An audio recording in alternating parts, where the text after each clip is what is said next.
E assim, foi um período bem difícil lá em casa, a gente sem saber muito o que fazer e tudo. Mas assim, sempre confiantes em Deus, sabe? Eu falo que em todo o processo eu estive muito tranquilo. Né? Os desesperados lá em casa foi meus pais, mas em todo momento eu estava descansando, sabe? Eu não cheguei a desesperar. Então eu vou começar pedir para o Gustavo abrir para mim, João 9, 1 ao 3. Esse versículo, assim, veio muito a mim, porque quando a gente descobriu o que estava acontecendo, a gente ficou se questionando, por que daquilo está acontecendo? O porquê da gente estar vivendo isso? Né? Minha mãe até chegou a perguntar, será que foi por causa de pecado? Será que a gente pecou? Mas, assim, eu lembro de Deus falando muito comigo sobre esse respeito, que não era pecado.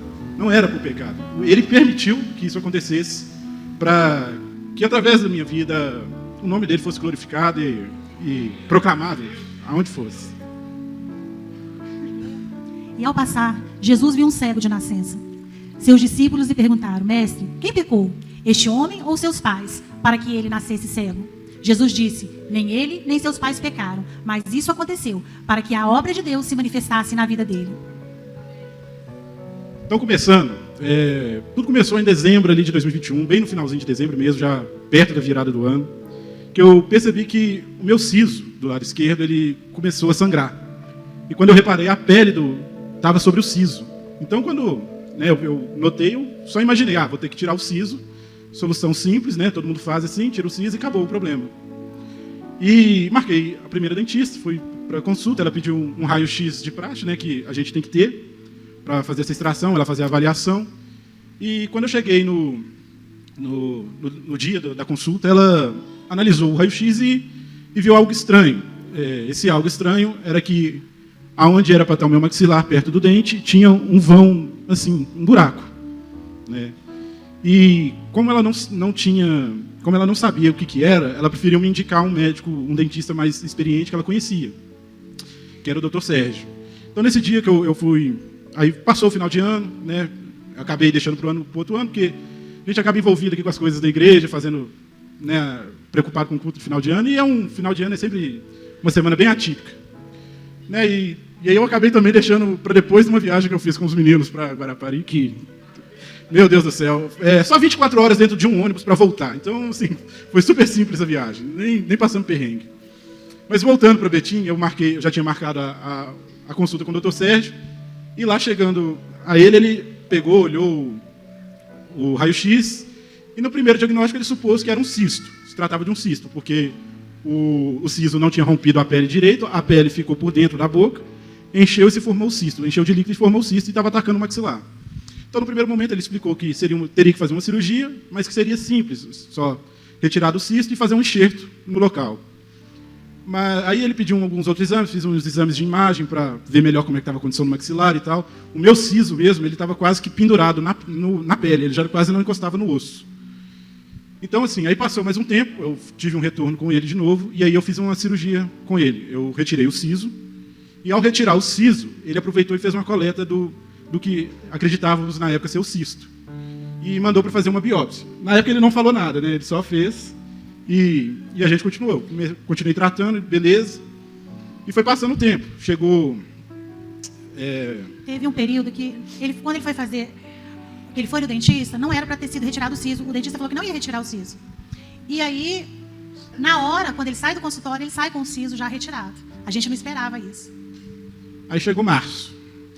E março saiu o resultado. E quando saiu o resultado... Ele me chamou, né? E, assim, eu não sabia o que ele tinha feito. Então, quando ele me chamou e me falou que, na verdade, o que eu tinha era um tumor que chama ameloblastoma, ele começou a falar, explicar o que se tratava do tumor. E, naquele momento, assim, meio absurdo, não sabia o que responder, não sabia o que falar, só concordava com o que ele estava falando. E ele foi me explicando, é um tumor, mas que no meu caso era um tumor benigno e tudo, que eu precisaria passar por uma cirurgia mais forte, até mesmo... uma reconstrução do maxilar ele já cogitava, e que nesse caso eu deveria procurar o hospital público, porque eu deveria ir para o SUS, porque se eu fosse para o hospital procurar particular, seria muito, muito caro essa cirurgia. Nós tivemos vários amigos que queriam, nessa época, juntar para poder fazer uma vaquinha para pagar a cirurgia. Mas além da cirurgia ser uma cirurgia muito cara, envolvia exames, internações, hospitais, né? a gente preferiu ir seguindo aquilo que Deus estava colocando no coração da gente, as portas que estavam se abrindo. Numa reunião aqui, eu lembro que a gente estava sentado ali, a gente estava preparando para o culto de Páscoa. E estavam sentadas várias pessoas para a reunião.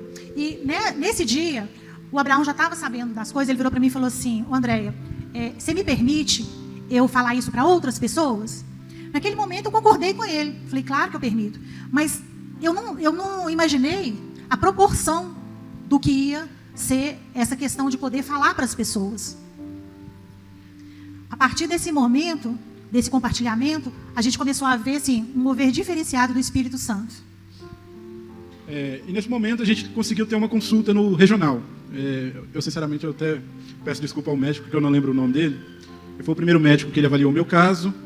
E assim, a consulta com ele foi muito tranquila e tal. Ele falou, o jeito que ele falava parecia que era uma cirurgia assim, simples, uma coisa mais rápida, que você, mais ou menos assim, você vai deitar na mesa, nós vamos tirar o tumor, faz uma reconstrução, tá legal, você vai recuperar e vai viver sua vida normalmente.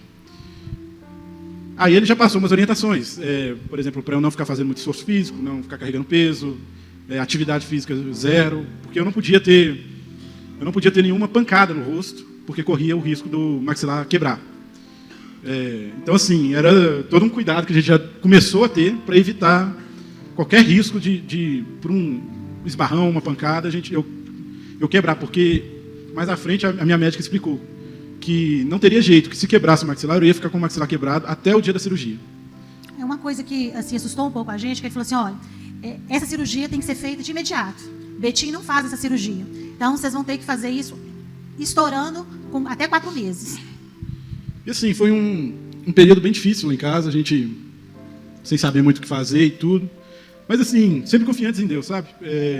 Eu falo que em todo o processo eu estive muito tranquilo. Né? Os desesperados lá em casa foi meus pais, mas em todo momento eu estava descansando, sabe? Eu não cheguei a desesperar.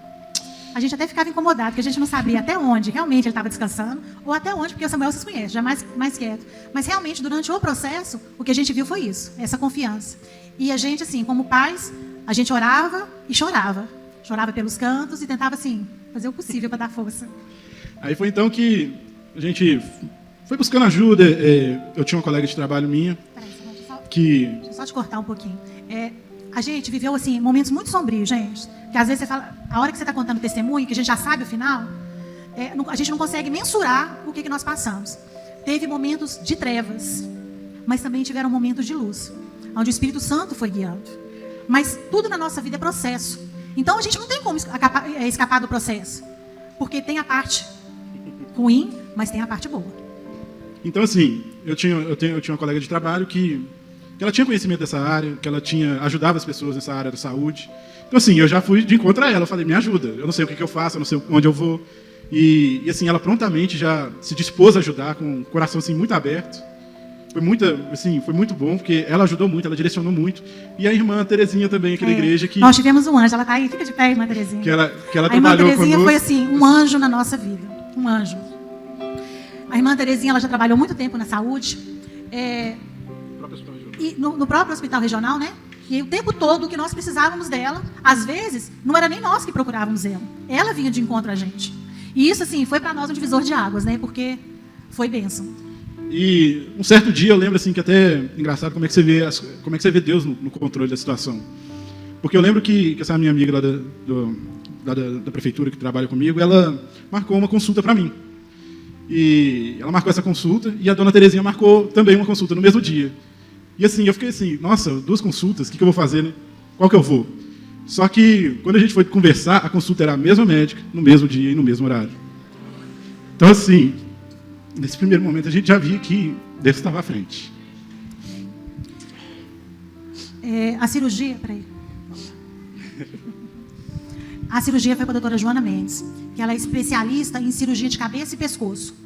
E ela fazia os atendimentos dela no Hospital da Baleia. E aí, gente, na consulta, ela explicou um monte de coisa. Acho que foi a consulta mais difícil da nossa vida. Na hora que ela começou a pontuar os riscos da cirurgia, porque tinha a opção de não fazer. Mas, com o tempo, o desgaste do maxilar ia ficar muito grande e eu, por exemplo, mastigando algo ou mesmo dormindo, eu poderia quebrar o maxilar. Então, basicamente eu tinha que fazer cirurgia.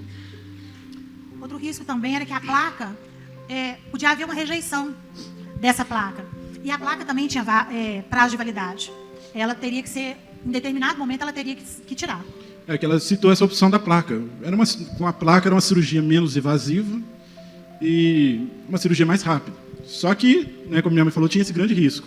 Além do risco dela sair, né, com o tempo ela poderia se quebrar e sair do local e rasgar meu rosto. E tinha um risco ainda, assim, que em todos os tipos de cirurgia que ocorria, que era da cicatrização não dar certo e cicatrizar errado, e meu rosto ficar torto, meu rosto ficar deformado. Né? Então, assim, ela deu uma outra opção, que foi a opção da reconstrução, que foi a opção que a gente fez. Que é uma cirurgia muito forte, porque o tumor era muito agressivo. Ela até chegou a expor isso para nós. Que apesar de ser benigno, é um tumor que ataca mesmo a boca, ataca a região que ela está. E aí, nessa reconstrução, o que ela foi explicando nós vamos abrir o seu rosto, você vai tirar o tumor, tem que tirar ainda mais um pedaço de osso, 1 centímetro de cada lado da região do tumor, para evitar que o tumor volte. E aí abriria a perna, para tirar um pedaço de osso da fíbia, que é um osso que fica do lado da tíbia, e tiraria também um pedaço de veia da perna para colocar na boca. Tudo para colocar na boca. Uma coisa assim que ficou muito marcada para a gente também foi quando ela falou para nós que antes fosse um tumor maligno. Porque se fosse um tumor maligno, teria mais condições de cuidar, que poderia fazer uma químio ou uma rádio. E esse tumor não tinha isso. Então eles teriam que fazer uma cirurgia de grande porte complicada. Mas a coisa mais terrível que esse dia, quem me ouviu foi a Morgana, porque a primeira coisa que eu fiz, a hora que ela me contou tudo, foi correr para a Morgana e contar e chorar. Ela falou que a cirurgia seria uma cirurgia de grande porte e muito complicada. Aproximadamente 12 horas de cirurgia. Precisaria de no mínimo 3 dias no CTI. Precisaria tirar o osso da fíbia e colocar uma placa. A cirurgia tinha grandes chances de não dar certo. E depois nós vamos falar mais um pouquinho aqui. A cirurgia tinha grandes chances de não dar certo. Poderia causar deformidade no rosto. Se vocês pesquisarem na internet, a gente até desistiu de tão feio que é a cirurgia a cirurgia não, quando ele está mais avançado, a deformidade que ele causa no rosto. Ele poderia também perder vários dentes e aí ia precisar de implante. A cicatrização da perna era uma cicatrização que poderia demorar muito. E se ela tivesse qualquer infecção, ela poderia dar... Como é que chama a doença? Osteomielite, que foi até uma doença que o Davidson passou quando ele era pequeno. Então a gente já tinha noção do que era. Que ele poderia perder a mobilidade do pé. O pé dele podia simplesmente cair. E o dedão também. No mínimo 7 dias de internação, podendo chegar até 2 meses. Faria uma traqueostomia, que demoraria mais ou menos 1 semana. Ele precisaria de fono para voltar a falar. E precisaria de uma fisioterapeuta para ele também fazer para poder andar, né? Voltar a andar. O mais complicado é que o tumor podia voltar. A doutora Joana, ela fez o que ela tinha que fazer. A gente ficou muito apreensivo. Eu falei assim, gente, essa médica está sendo muito exagerada. Mas nós consultamos 4 especialistas e todos falaram a mesma coisa. Depois que passou o tempo, a gente foi conversar com ela falando, olha, eu tenho que colocar para vocês. Porque se acontecer alguma coisa, vocês vão falar depois que eu não avisei dos riscos. Mas era fazer ou fazer. Aí nós perguntamos para ela se a cirurgia podia acontecer com o tempo, né? Não, isso aqui a gente já falou para ele. Aí nesse momento eu ligo para a Morgana, né? Chorando muito, contando para a Morgana. E aí a Morgana entrou imediatamente em contato com o nosso anjo da dona Terezinha ali. E ela foi muito importante. Ela marcava os dias, ela falava os dias dos exames, ela ligava para lembrar a gente, ela mandava mensagem. Qual médico que a gente tinha que ir, qual médico que devia procurar. Ela ligava para os médicos. Ela deve ter feito muito pão de queijo, porque ela levou muito pão de queijo para o doutor Rafael, que ele era apaixonado e ela sempre gosta de agradar, né? Parece que foi simples, gente. Mas não dá tempo de detalhar tudo o que aconteceu, os processos, as lutas, os obstáculos, as vitórias. Foram muitas idas e vindas a clínicas, a hospitais, a laboratórios. Aí, quando foi maio, saiu uma vaga para o hospital regional. Aí intensificou um pouco mais a luta, porque aquilo que a gente achou que ia ser uma bênção, né? Nem tanto. Que agilizaria o processo, inclusive. Durante o tempo que eles estiveram lá, que a gente esteve lá, eles falaram para nós que o Samuel, eles internaram, a gente ficou no corredor, o hospital muito cheio, o Samuel numa maca, imagina o Samuel numa maca, desce a largurinha e ele desce. E o tamanho também, os pés ficavam para fora. E aí, nesse período, durante a madrugada, o pessoal chegou da regulação e falou assim, olha, ele vai ser transferido para o Odilon. Aí eu já fiquei doida, né? Eu falei assim, mas como assim Odilon? Sendo que os hospitais que eles nos falaram que ia, era o Baleia ou o Luxemburgo. E aí passamos. Ele falou assim, olha, o caso dele é grave e ele vai ser transferido imediatamente, então você pode ficar tranquilo. E foi passando. passando, até que aí eu procurava, tornava outra vez. Quando foi mais cedo, quando foi um pouquinho mais amanhecendo, eu procurei a regulação. E aí elas falavam, não, Samuel já foi transferido. Eu falei, como assim já foi transferido? Está lá comigo. E a gente ficou discutindo. Até que eles descobriram que tinha um outro Samuel, que já estava internado no Odilon, e que o caso do nosso Samuel não era para o Odilon, era para o Luxemburgo ou para o Baleia. E aí, para o nosso horror, gente, na parte da manhã, a gente recebe o médico. A gente ficou esperando, o médico apareceu. O médico virou para nós e falou assim, que ele vai para casa. O caso dele é de oncologia, não é tão grave, ele vai ficar em casa aguardando. E a gente já sabia que se ele ficasse em casa, ele não ia ser transferido, porque ninguém vai na casa para buscar paciente. O paciente é transportado do hospital para lá. E aí começou a via sacra de novo. A gente ficou preocupado porque o primeiro médico, que atendeu a gente, tinha dado um prazo de 4 meses. Então, assim, o tempo estava passando. E isso você não sabe que hora que vai sair a vaga. A gente depende muito das situações. Agora a gente sabe que Deus é um Deus de processo, né, gente? Não adianta a gente querer adiantar aquilo que Deus já fez, ou está fazendo. Em tudo, assim, acabou que a dona Terezinha, né, ela procurou o doutor Itamar, que prontamente orientou o que a gente deveria fazer e nos encaminhou ao Hospital do Luxemburgo. Então, finalmente, a vaga saiu. Então, consegui a vaga para o Hospital do Luxemburgo, seria atendido lá, seria feita a cirurgia lá. Então, eu cheguei lá, eu marquei 2 consultas lá, que seriam 2 médicos que estariam na mesa cirúrgica para fazer a cirurgia também, que seria o doutor Rafael, que ele é oncologista cabeça e pescoço, e o doutor Marcelo, que ele é traumatologista e bucomaxila. Eles seriam muito importantes também nessa fase. Então, eu já tinha a doutora Joana, se juntou mais 2 médicos para a equipe. Então, assim, eu tive a consulta com eles, o doutor Rafael, ele acabou até explicando mais sobre a cirurgia, ele explicou como é que seria, que eles iam cortar pelo meu pescoço, ela seria por fora, cortar o pescoço, levantar a pele do rosto, para mexer na região do maxilar e tirar o tumor e fazer a reconstrução. Tanto que eu tenho a cicatriz aqui, que hoje, com a barba, assim, já não vê muito, mas era uma cirurgia bem invasiva. E assim, ao mesmo tempo que tudo isso estava acontecendo na nossa família, o meu irmão tinha ficado noivo. E meu irmão ia casar esse ano, em setembro. Então, assim, a gente estava com todo esse processo da questão da cirurgia e, ao mesmo tempo, ainda ajudando o meu irmão e a Clarice na questão do casamento. Mas Deus estava no controle. No dia 3/7, criamos 2 grupos de intercessão. Um da minha família, Silva, né, porque tem a família Vieira. E criamos um grupo também de intercessão de todo mundo da igreja, de outros estados, pessoas que queriam entrar. Então foram aproximadamente 300 pessoas. E essas pessoas, elas se ramificavam. Samuel é como se Samuel fosse uma pessoa, aí ele contava o caso para uma, contava para outra pessoa da igreja, assim, a gente não tem noção da proporção que isso ganhou. Foram irmãos de todo o país. Tinha irmão de todo o Brasil, de Itália, Portugal, Austrália, Bolívia e outros que eu nem lembro. Eu lembro que o pastor Daniel, ele falou assim, olha, tem uma irmã orando. Ai, não vou lembrar o estado. Um estado longe. Uma irmã que era muito querida e conhecida pelos batistas. As pessoas abraçaram o propósito, intercediam por nós, mandavam mensagem, contribuíram financeiramente. Gente, a minha família, uma parte da minha família mandava uma medicação para o Samuel, que era um suplemento, que ele tomava só para 30 dias, era mais de R$600. E tinha um outro suplemento também que eles mandavam. Então, eles faziam vaquinha e mandavam esses medicamentos.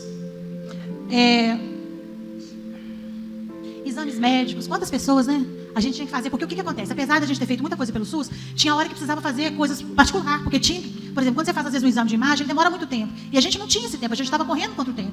Então nós tivemos irmãos, amigos que foram uma bênção. E eu falo que a gente optou por não falar o nome de praticamente muitas pessoas por causa disso. Porque foram muitas pessoas que ajudaram. A gente podia acabar esquecendo algum, então assim, a gente preferiu não ficar pontuando cada um. No trabalho também, né? O pessoal da coordenação, Thalio Lira, e tantos outros que ficaram cobrindo eu e o Deus, porque foram muitos dias nessa correria. As nossas ausências, e esse pessoal foi se desdobrando para nos ajudar. E assim, e foi chegando mais para junho, e saiu, aí os médicos marcaram a data. E assim, fechou para o dia 5/7 a cirurgia. Eu já tinha feito todos os exames pré-operatórios, então assim, estava tudo ok, tudo pronto, preparadinho. E chega o dia 5/7, né, uma terça-feira.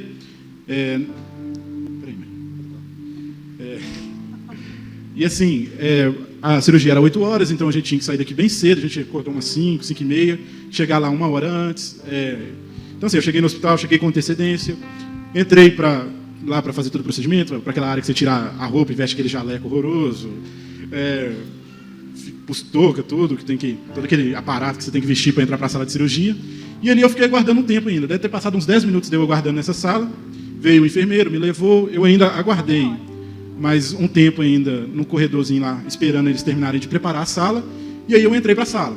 Aí eu deitei na maca, cumprimentei os enfermeiros que estavam ali, cumprimentei a doutora Joana.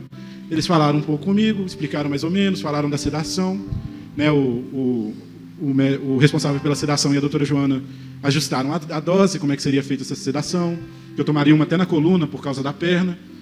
E ali ela começou a marcar minha perna e eu já comecei a apagar nesse momento. E nesse momento eu só tenho um flash dela falando, vamos ter que cancelar a cirurgia. Porque ela olhou na minha perna e ela percebeu umas manchas, umas feridas na minha perna. E nesse momento ela ficou com medo que fosse fungo, porque se fosse fungo, algum tipo de fungo, corria o risco de gerar uma infecção na minha perna. E essa infecção poderia atrapalhar muito a recuperação da minha perna.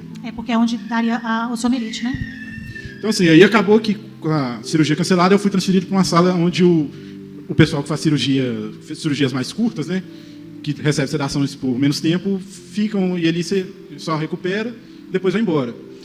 E assim, eu lembro de acordar e percebi, ali já deu para perceber que algo estava estranho. Eu até toquei no meu rosto e vi que não tinha nada. Então, assim, ali naquele primeiro momento eu já tinha achado esquisito e pensando, não deu certo, não deu certo. Aí eu vinha lembrando o que tinha acontecido.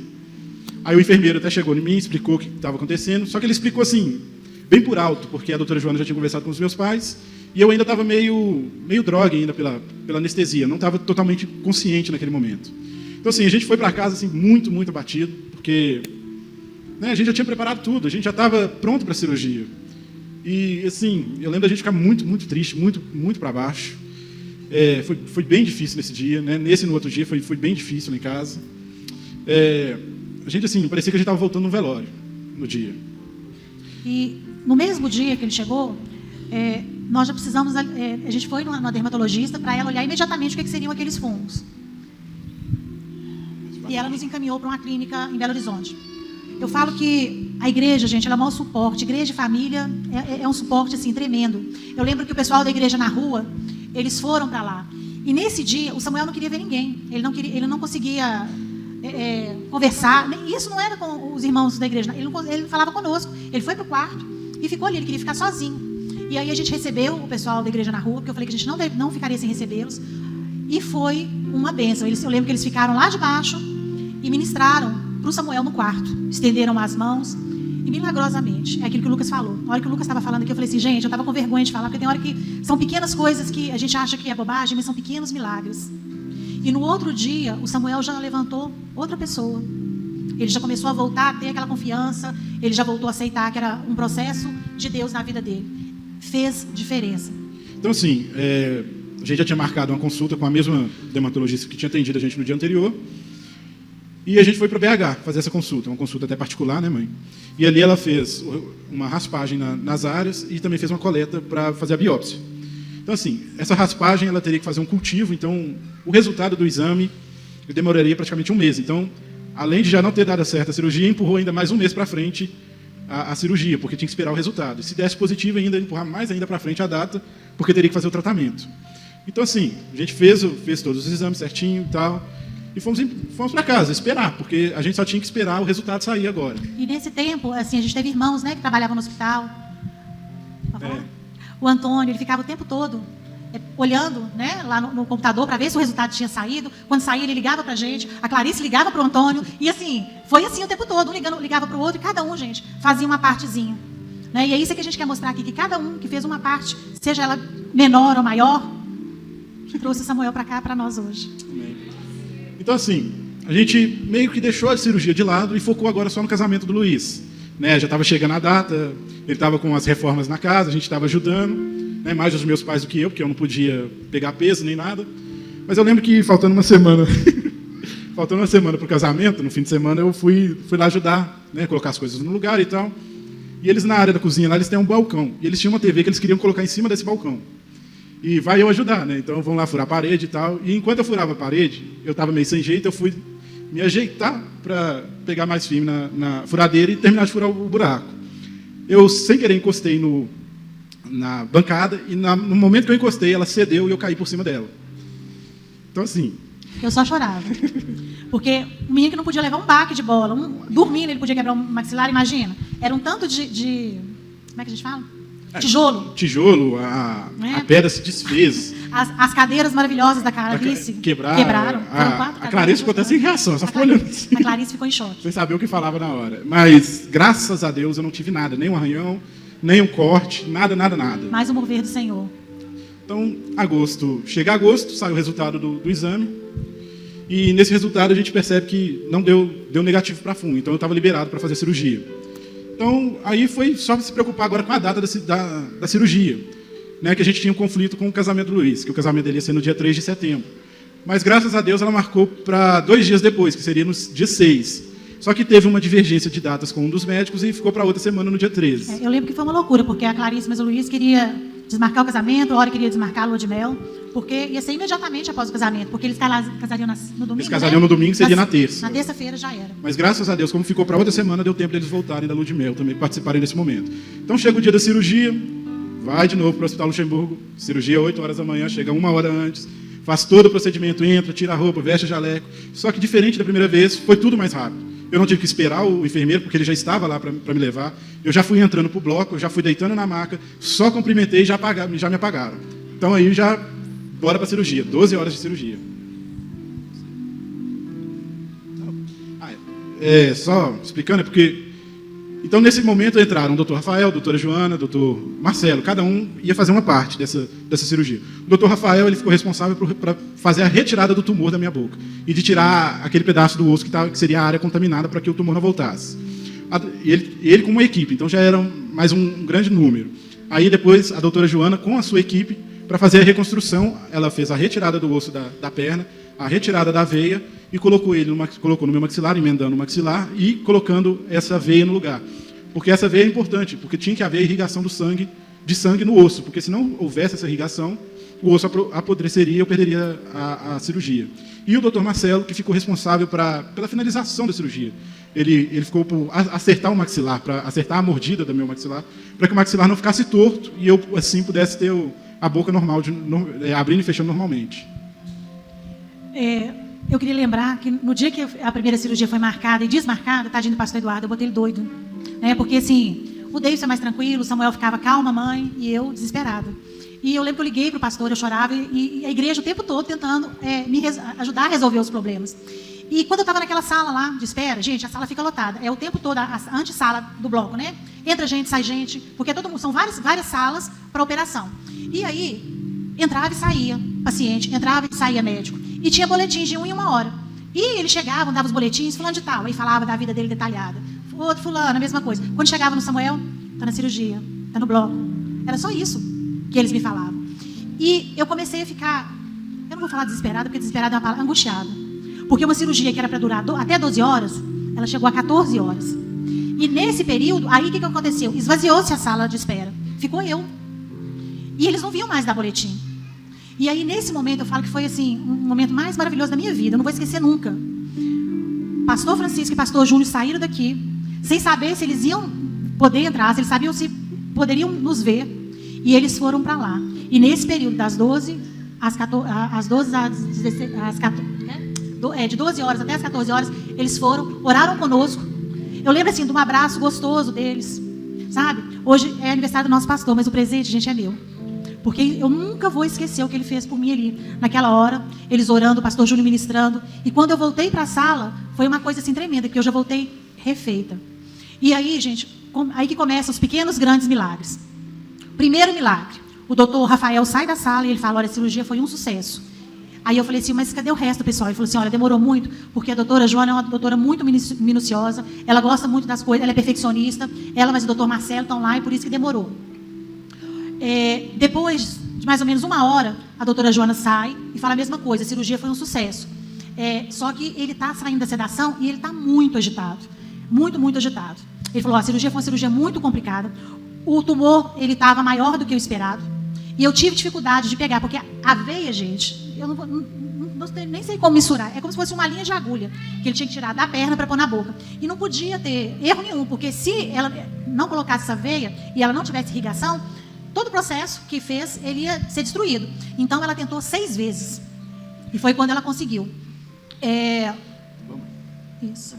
Então, assim, esse foi o primeiro milagre. O segundo milagre, ela tinha falado que eu ia ficar 3 dias no CTI. Eu não fiquei nem um dia.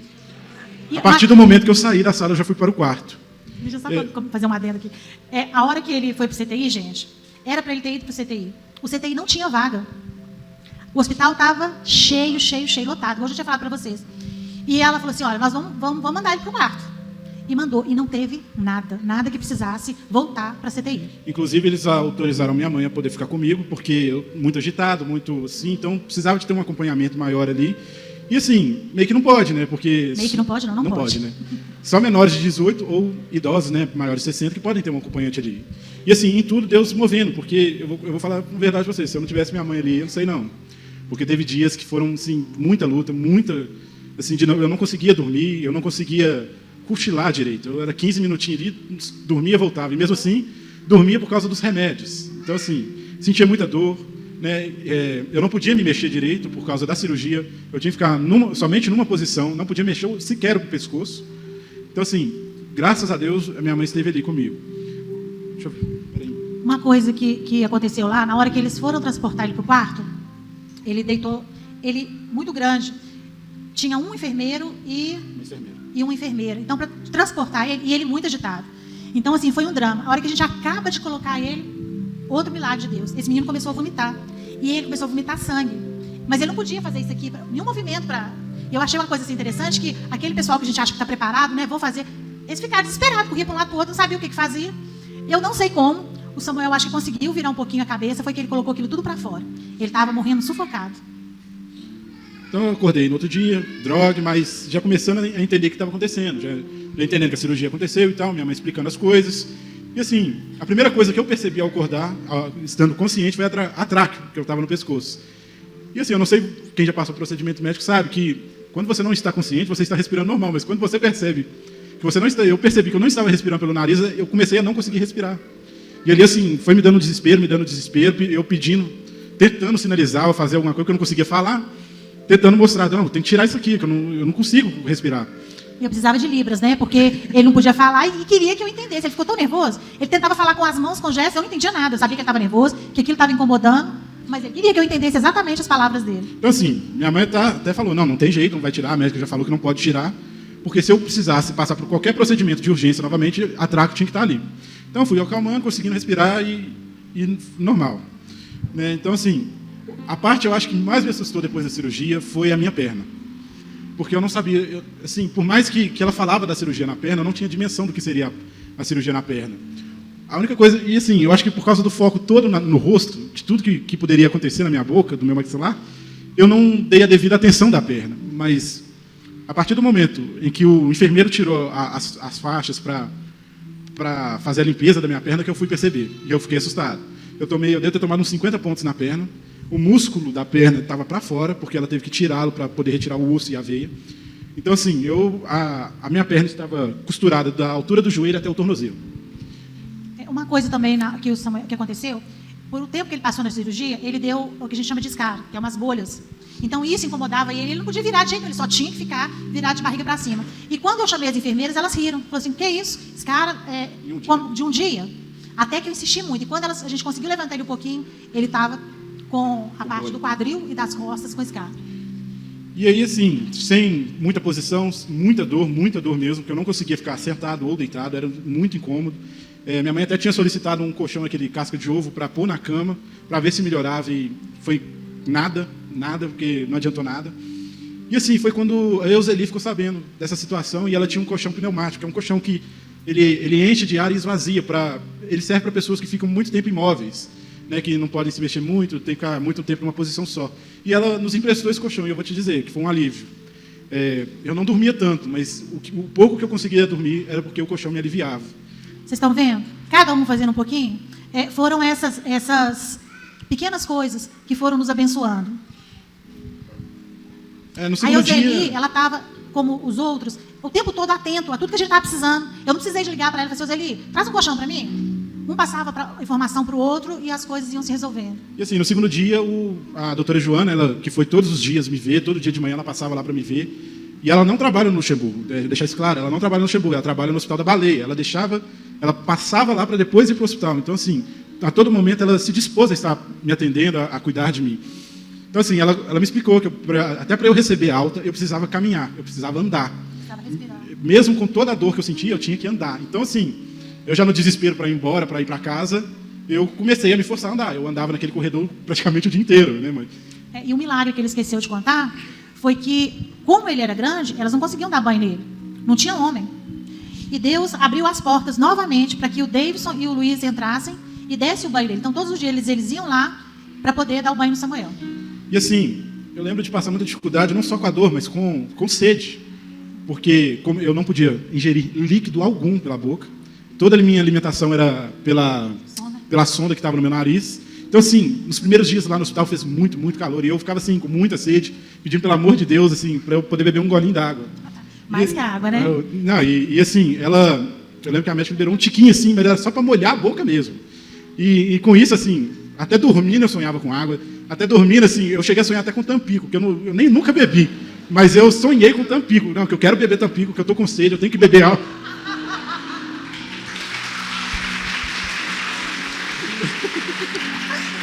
Consegui finalmente o meu Tampico.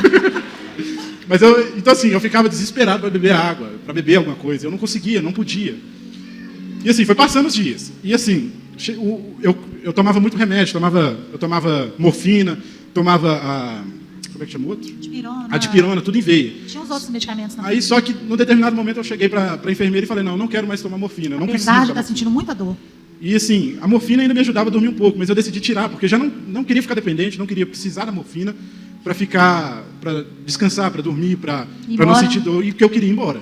Eu queria ir embora de todo jeito. Então ela tinha dado um prazo para mim que eu ficaria no hospital internado de 7 a 2 meses. Poderia acontecer. Na verdade, não foi ela, foi o Dr. Rafael. Ele falou que é muito difícil ser que é uma recuperação muito delicada, uma cirurgia muito pesada.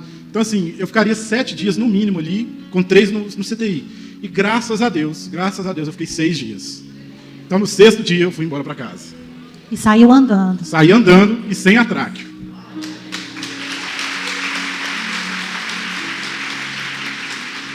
E assim, tinha a sonda ainda, mas das coisas que estavam acontecendo já era um milagre em si.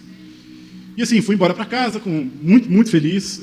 Com as recomendações, né, que ela tinha feito. A gente fez umas adaptações lá, todo mundo foi dormir na sala, porque qualquer coisa que eu precisasse, eles tinham que estar ali do lado para me ajudar, tinha medicação, tinha alimentação que eu tinha que tomar. Então, assim, foi caminhando, foi passando os dias. Passou a primeira semana da cirurgia, a primeira semana em casa, eu voltei para consultar com os doutores de novo. Voltei com o Dr. Rafael, com o Dr. Marcelo e com a doutora Joana.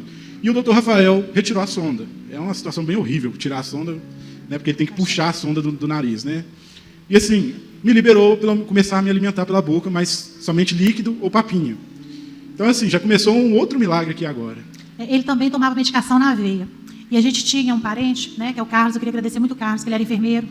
Ele ia lá todos os dias para dar o anticoagulante, ele aplicava o anticoagulante, às vezes dava dicas dos curativos.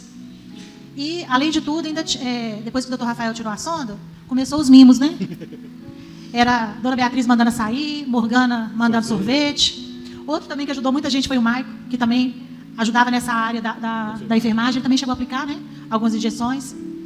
Outras pessoas vieram para visitar, porque a gente agradece a igreja ter respeitado, porque se o Samuel pegasse uma infecção, ele teria problemas. Então, assim, as visitas foram muito restritas. Depois vocês vão ver o pouco de visita que a gente teve depois. Eu lembro que a Miriam, né? A Miriam e o pastor Eduardo foram visitar, e, assim, eles conversaram com a minha mãe, porque eu não tinha forças para falar. Eu estava muito cansado, muito fraco. Então, assim, basicamente, a visita deles foi a minha mãe e me ver ele deitar. A Cíntia foi lá também, visitou. A igreja na rua, retornou outras vezes. Aí já era um período que eu já estava até mais forte, consegui receber, consegui conversar. Aí quando foi em dezembro, em novembro ele volta ao trabalho. Só que aí, graças a Deus, ele trabalhou 2 semanas, né? E aí, logo em seguida, ele já teve uma... Eu já peguei férias. Pegou férias. Eu já tinha férias para tirar. Porque ele teve uma alergia que vocês vão ver. Aí, em dezembro, caminhando tudo bem, tudo normal, recuperando, acontece de dar uma alergia na minha perna. Minha perna fica toda empolada na região da cirurgia e minha perna ficava muito inchada. Quando eu fui consultar a doutora Joana no primeiro momento, ela falou que ia olhar com um médico amigo que era especialista nessa área, para saber direitinho o que estava acontecendo. E nessa semana teve um culto aqui na igreja em que o pastor Matt Scott, que veio dos Estados Unidos, ele veio pregar sobre cura, e ministrar cura na igreja. E eu lembro que com a ajuda do Rafael, que ele foi traduzindo para mim, eu expliquei meu caso, e ele começou a orar pela minha perna. E ao tocar a minha perna, ele virou para mim e falou: olha, você está com um problema de circulação na sua perna. E que você, todo dia, ao tirar o curativo, você ora e ministra a cura, e dá ordem ao sangue, dá ordem a todo o sistema circulatório para se recuperar. E depois desse culto, eu tive uma nova consulta com a doutora Joana na quinta-feira, e ela e testificou o que ele falou. Ela virou para mim e falou: você tem problema de circulação na perna. E aí, nisso, assim, ela foi só confirmar o que eu já sabia, através da vida do pastor Matt. E assim, aí eu comecei a usar uma meia de compressão, que ela indicou, e eu troquei os curativos para uns novos, para acabar com a alergia. Então, assim, em todo momento, Deus esteve testificando, Deus esteve no processo, porque foram vários processos até a minha cura, até eu chegar aqui nesse dia, estar andando normalmente, estar com a perna totalmente cicatrizada. Então, assim, Deus esteve no controle de cada situação, cada detalhe dessa cirurgia. Ele teve até assessor de comunicação. Fala aí. Assim, nesse período que eu estava em casa, eu celular era zero, não mexia, não conseguia. E eu tinha minha tia Lene, que mora do lado nosso ali, que ela ficava acabando informando o lado da família da minha mãe, ela passava toda a informação. Tudo que eu estava precisando, tudo que estava acontecendo, como é que estava a recuperação. Né? Levava medicação, levava suplementos, o tempo todo perguntando como é que estava, falando toda a família. Gente, para encerrar, eu queria só que vocês relembrassem aqui rapidinho. Vocês lembram que do processo de Deus? Precisaria, no mínimo, 3 dias de CTI. Não teve CTI. A cirurgia tinha grandes chances de não dar certo. Deu certo. Poderia causar deformidade do rosto. Não tem nada. Ele poderia perder vários dentes. Ele perdeu 2, porque o siso não conta que ele já ia ser retirado. A perna poderia infeccionar, causando osteomielite. Não teve isso. Poderia perder a mobilidade do pé e do dedão. Está perfeito? No mínimo 7, podendo chegar a 2 meses de internação. Ficou 6. Eu falo que Deus, ele faz assim, olha, eu não vou dar nem... para passar assim raspadinho, para ver se eu estou no controle. Fariam traqueostomia e ela demoraria pelo menos 1 semana. Eu acho que no 4º dia ou 5º dia, ele já estava sem a tráqueo. Precisaria de fono. Precisaria de fisioterapeuta. E não aconteceu nada disso. Ele não precisou nada disso. E assim, até a médica se surpreendeu, porque... como eu queria não ir para casa com a tráqueo, nós resolvemos tampar a tráqueo, que para ver se eu conseguia respirar pelo nariz normalmente durante 24 horas, que era o prazo que ela tinha estipulado. Mas no momento que ela tampou a tráqueo, eu comecei a falar, eu conseguia falar. Então, assim, ela mesma já se surpreendeu ali nesse momento, porque o diagnóstico era: você vai ter que fazer a fono para voltar a falar. O que a gente queria deixar para vocês é o seguinte: a gente vai passar as fotos aqui rapidinho, mas não importa a gravidade do problema. A última palavra vai ser sempre de Deus. Ali está essa é a primeira radiografia que eu tirei. Ali é onde está o buraco ali, ó. Pode passar, sabe? Né, o exame de imagem, como é que está? E essa foi a primeira radiografia, o primeiro raio-x que eu fiz depois que eu saí. Eu estava até com um aparelho para acertar a mandíbula. E o raio-x, que era o último que eu tirei agora. Isso aí foi a primeira cirurgia que eu ia fazer que não deu certo. A bancada do Luiz e da Clarice, onde eu caí. Aí já na segunda cirurgia, lá no hospital, como é que eu fiquei, a perna, a sonda. Esse era um exercício que me passaram para fazer, que eu tinha que fazer lá, todo dia. Aí um pouco da perna. Visitas do meu pai, né, que ele me ajudou muito ali para andar. O Luiz também me visitou todos os dias, ali me ajudando com o celular que eu tinha comprado há pouco tempo. A cara de quem não dormia, já tinha 1 semana praticamente. E essas foram as enfermeiras que me atenderam. E aí eu saindo do hospital. Esse aí já estava me xingando, então já estava bom. Tá? Ele estava falando que eu tinha que andar mais para lá para poder filmar ele. Aí já no carro indo embora, passar o Carlos aplicando a vacina, aí a minha perna. Como é que ficou o estado dela? A alergia, e aí ela fechando, e hoje ela está assim.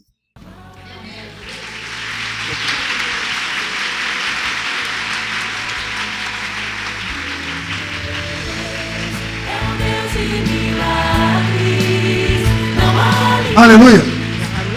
É bom, né, a gente poder ver como que Deus trabalha no coração. Você não sabe como é que estava essa mãe no dia que nós chegamos, né? O pastor Júnior olhou para mim e falou: e aí? Eu falei: não, nós só vamos orar. E ela já chegou assim, entregando os pontos, né? E Deus mudou toda a sorte do Samuel.